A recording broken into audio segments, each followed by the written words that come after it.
we've got a lot of content on the podcast about women, femininity, men, masculinity. I think it's so important because just like we saw from Dylan Mulvaney as an example, people are very confused about what it means to be a man or a woman.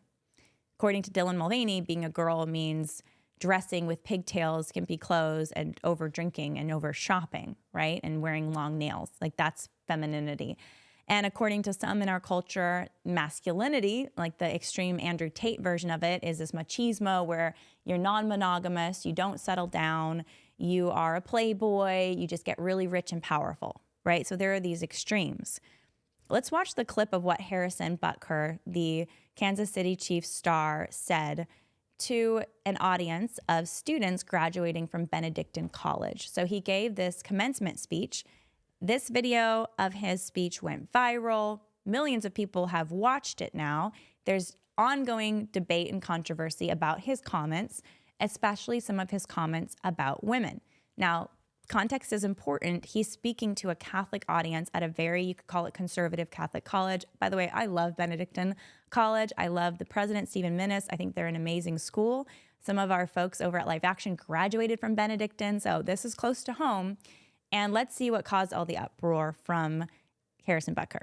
Let's play that clip next. And the world is enlightened by your example. For the ladies present today, congratulations on an amazing accomplishment. You should be proud of all that you have achieved to this point in your young lives. I want to speak directly to you briefly because I think it is you, the women, who have had the most diabolical lies told to you. How many of you are sitting here now, about to cross this stage, and are thinking about all the promotions and titles you are going to get in your career? Some of you may go on to lead successful careers in the world, but I would venture to guess that the majority of you are most excited about your marriage and the children you will bring into this world. I can tell you that my beautiful wife, Isabel, would be the first to say that. I think already there was some ire over this comment about you're sitting there not necessarily thinking about your careers and your promotions, but about being a wife and a mother, about your future family.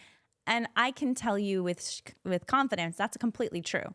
Yes, the majority of Benedictine young women who are graduating, and in most Catholic colleges, and in fact, many colleges, period, yes, they are thinking about their future family and the family that they want more than they're thinking about their career. Now, many are thinking about their career.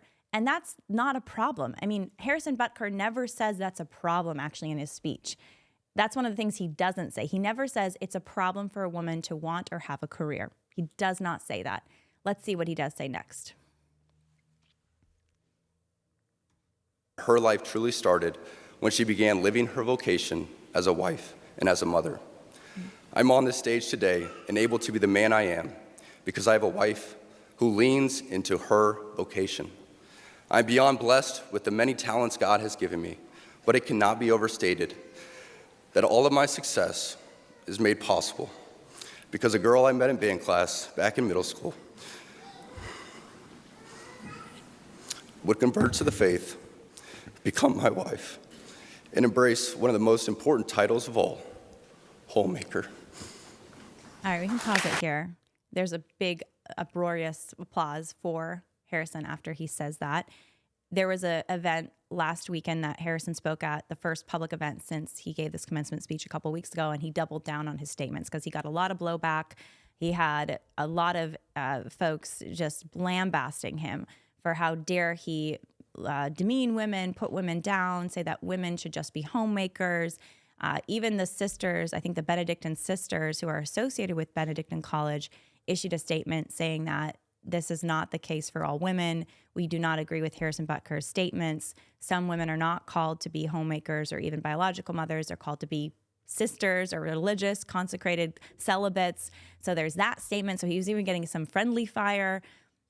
I want to just note something that's so important. He did not say, Harrison Butker did not say in this speech that all women believe that their life started when they became a wife and a mother, or that all women should be wives and mothers, or that no woman should have a career. He never said any of that. What he did say was that for his wife, Isabel, she felt that her life started when she became a wife and a mother, and that he is so eternally grateful to her for embracing one of the most important vocations, he said, which is being a homemaker. Now, I want to break down a couple things here that I think are so important, because I think really there was a ton of misunderstanding about this. And right now the chat's going about it. And Bobby says, people are mad because he said 90% of what people are thinking but are afraid to say. Bingo. I think many people deep down, we know that many women, they want to be wife and mothers more than a career. And in addition to that, many women, including myself, feel that in many ways, life did begin for me in a new way with my vocation of being a wife and a mother. And that my vocation that I'm living, and I'm very privileged to live, is more important, my vocation of being a wife and a mother, than even doing this awesome podcast I get to do right now. It's more important than my work at Life Action. It's more important than any creative work or missionary work I do outside my home. My primary vocation is to be a wife and a mother. It is to safeguard and to love my husband and my children, and to nurture and nourish and be there for them. That is my primary vocation. That is my primary way I can love God, is by loving my family. Now, Harrison Butker did not say that if you're a young woman and you're not married yet, you are not valuable, you're not important. He didn't say your life hasn't begun if you are a young woman who's not married yet, or you're a young woman who doesn't even want to get married or may never marry, or an older woman who is not married. He didn't say any of that. I can understand why people listening to that speech might feel offended because they feel like they were left out. He didn't address the role of consecrated religious. He didn't address the role of single women who never marry and the way they can provide and support in society. He didn't address the role of women who, unlike his wife Isabel, are homemakers and also work outside the home. Myself is included in that group, by the way. He didn't talk about those folks, but did he have to? I understand that people would say, well, it was a commencement speech. He's kind of sharing these examples like his wife.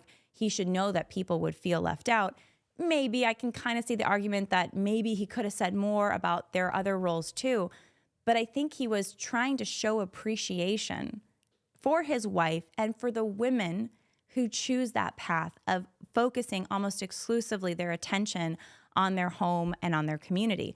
There's something very beautiful about that and very good. I mean, it's something that's good. It's not for everyone. Every woman has a different call.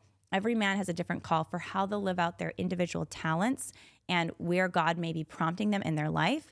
But I do think our society undervalues the role of homemaking at large.